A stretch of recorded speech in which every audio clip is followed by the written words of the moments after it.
Accesa instabilità ancora su gran parte dei settori delle nostre regioni. Il clima sarà decisamente più mite ovunque. Vediamo il dettaglio. Sul Veneto in mattinata nubi con rovesci e temporali solo su Alpi e Prealpi, meglio invece altrove. In giornata però peggiora un po' ovunque con rovesci e temporali diffusi. Andrà un pochino meglio sulle basse pianure e sulle coste del Veneziano.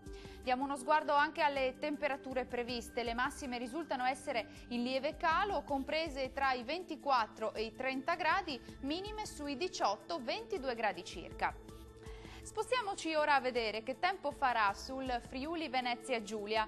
Giornata anche qui diffusamente instabile con molte nubi, rovesci e temporali un po' ovunque, ma non mancheranno anche delle locali e temporanee schiarite. Vediamo anche in questo caso le temperature che anche qui risultano essere in calo, massime tra i 27 e i 29 gradi, minime sui 21-23 gradi circa.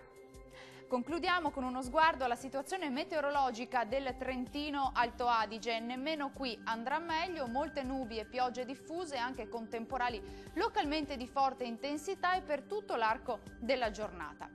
Anche qui le temperature risultano essere in generale calo, con massime attese sui 23 gradi, minime previste invece intorno ai 19 gradi circa. Il mare sarà poco mosso, localmente quasi calmo nella laguna di Venezia, i venti moderati e occidentali. Dal nostro meteo per ora è tutto, grazie per l'attenzione e arrivederci al prossimo aggiornamento.